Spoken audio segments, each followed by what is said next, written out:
Okay, in this quick tutorial, we're going to discuss how to create a custom drop shadow in InDesign.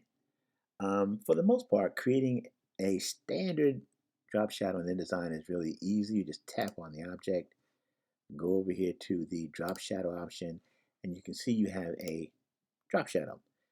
But we're going to try something a little different. We're going to give this drop shadow a little more character. Let's get started.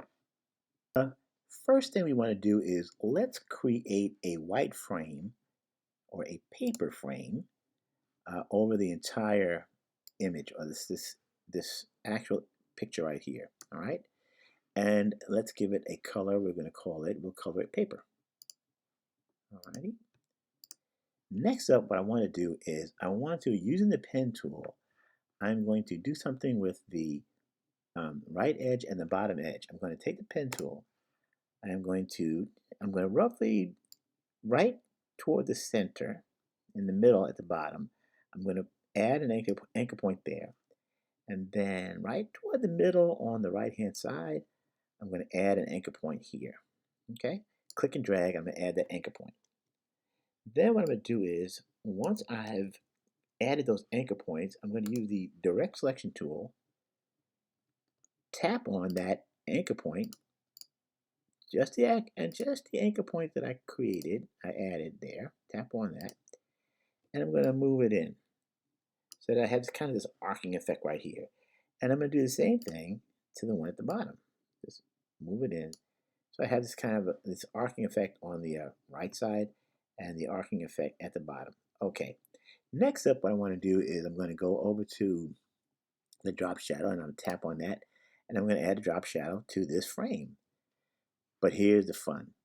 I'm going to go into FX, go over here to drop shadow. What I'm going to do is I'll make this, for this exercise, I'll make this 100%. I'm going to click off on this option that says Object Knocks Out Shadow.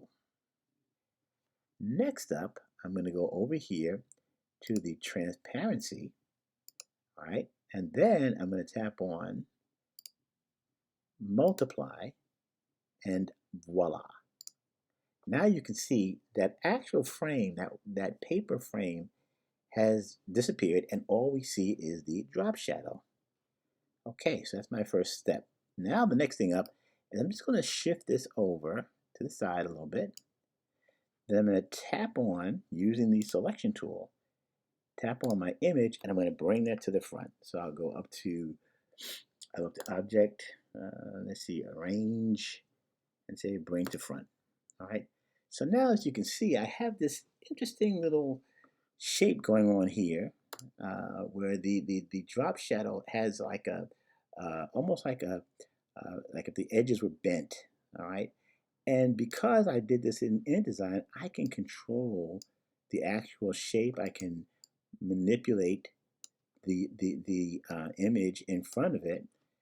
I can even select both the frame and the image, the frame and the shadow. I can group it and then I can tilt it. And then you see I have something very interesting going on here. And then I can also click on the actual shape in the back and I can change the opacity. So I can go over here to where it says 100%. I can bring that down to maybe 60%. So it actually looks like a shadow. So now you can see, instead of having just a square halftone behind the actual frame, I can manipulate this drop shadow, if you will.